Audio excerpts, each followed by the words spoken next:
En el vídeo de hoy vamos a hablar cómo las guerras afectan al precio de Bitcoin. Como bien sabéis, hoy 2 de marzo es un día extraño, ya que durante el fin de semana hemos tenido los ataques de Estados Unidos y de Israel a Irán. Durante el fin de semana tenemos la muerte confirmada del líder supremo Khamenei y el petróleo disparándose hasta los $80. ¿Y el Bitcoin qué ha estado haciendo? Pues en primer lugar, el sábado con el ataque tuvo una caída hasta los $63.000, pero rebotó rápidamente hasta los 68.000 cuando salió la noticia de la muerte de Khamenei.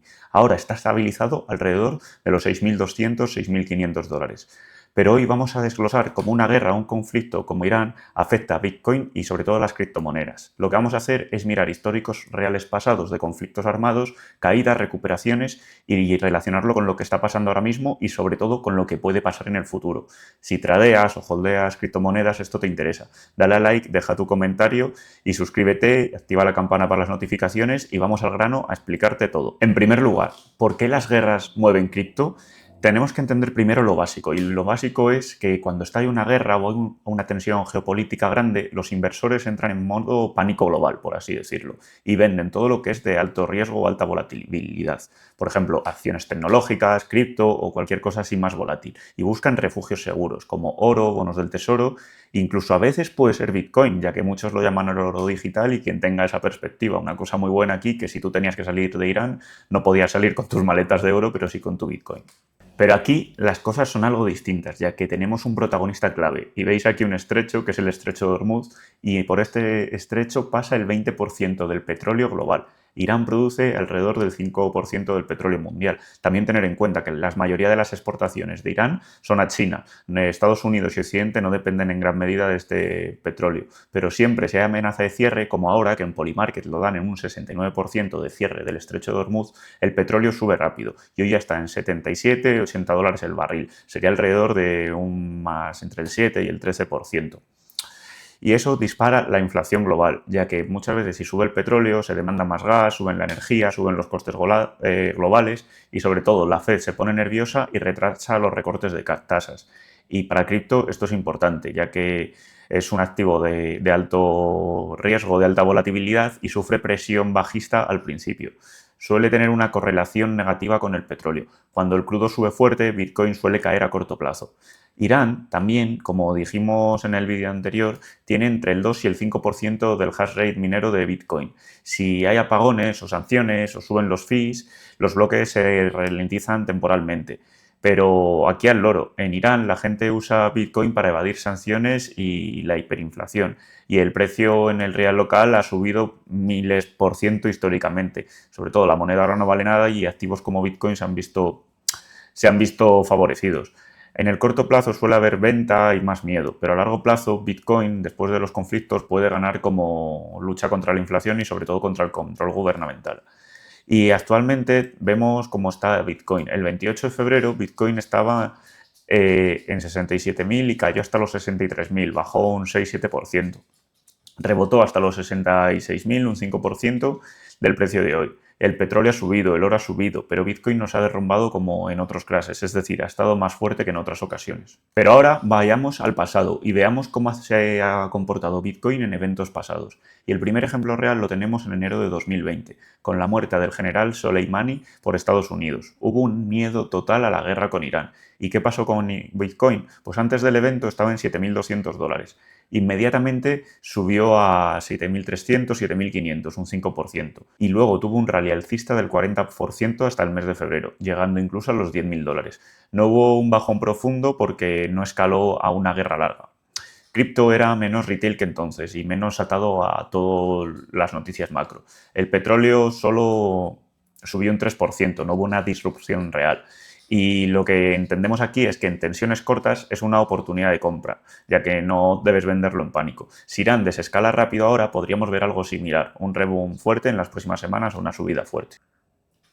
Ahora vamos a un caso distinto y algo más reciente, porque es mucho más heavy. Es la invasión Rusia a Ucrania el 24 de febrero de 2022. ¿Qué pasó aquí? Que ya tenemos una guerra prolongada, con sanciones masivas y sobre todo una disrupción energética brutal, con las grandes subidas del precio de gas que arrastró al de la energía.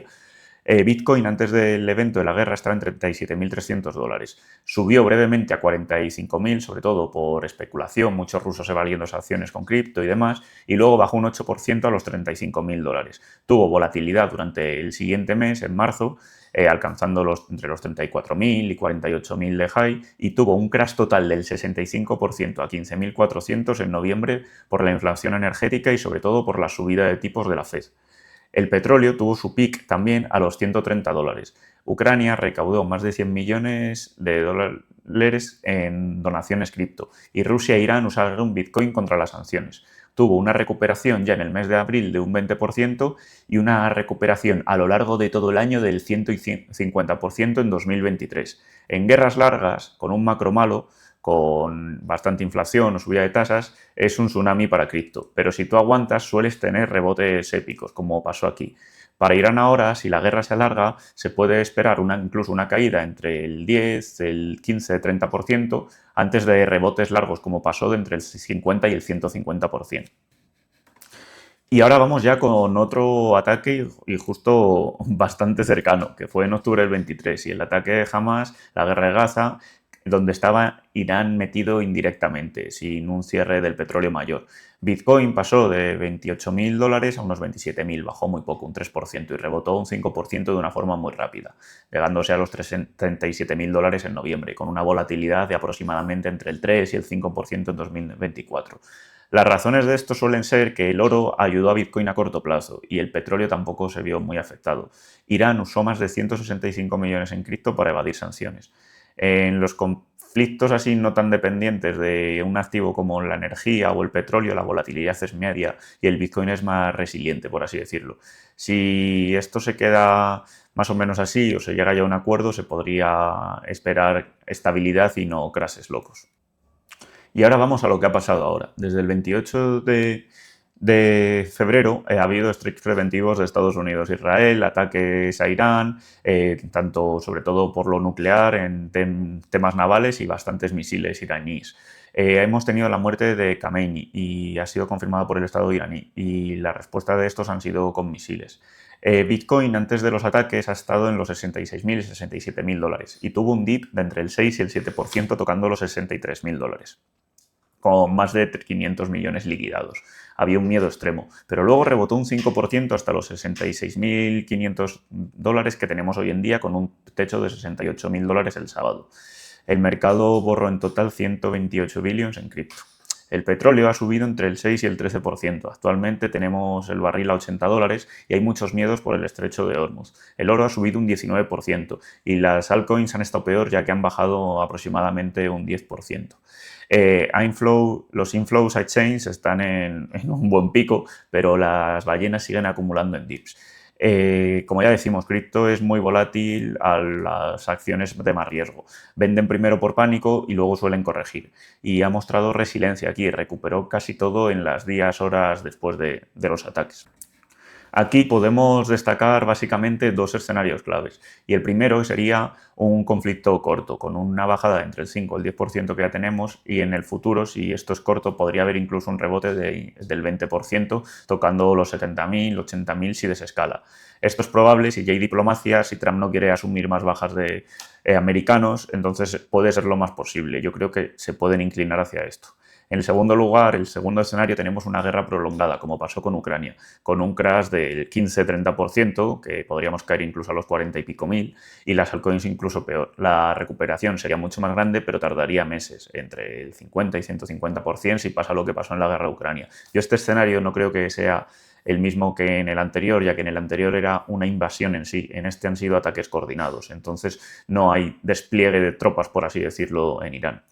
Los factores clave que tendremos que ver, tenemos que ver el estrecho de Hormuz, si la Fed recorta los tipos, que sería bastante alcista para cripto, tener un ojo a los ETFs, ya que la entrada en institucional definen el suelo de mercado por lo general, y ver cómo actúa la minería iraní. Si cae el hash rate, que es entre el 2 y el 5%, podrían escalar bastante los fees de la red. Para entender un poco todo, los dips iniciales son la norma. Históricamente han solido caer entre el 5 y el 65% en ventas inmediatas, pero a largo plazo Bitcoin suele rebotar de una gran medida en estos eventos. La volatilidad es alta, pero Bitcoin históricamente ha mostrado resiliencia. Y Bitcoin no es oro puro, pero sobre todo gana en inestabilidad y el uso de esto en los conflictos armados suele incrementarse ya que sirve para evadir muchas sanciones. Para ya finalizar, y no es consejo de inversión, pero yo digo lo que yo haría aquí. Usa siempre stop loss o take profit, siempre con un ratio pequeño, entre 1, 2, 3 más o menos. Diversifica, no metas todo a lo mismo. Si puedes diversificar con alguna otra moneda, yo creo que es mejor. Monitorea siempre el precio del petróleo y del oro y los inflows a ETFs y demás. Y compra en dips si el macro favorece. Y sobre todo, si crees que a largo plazo se va a recuperar, holdea. ¿Tú qué piensas? ¿Cómo crees que va a actuar Bitcoin después de este conflicto? Déjamelo en comentarios y si te ha gustado, dale like, suscríbete y nos vemos en siguientes vídeos.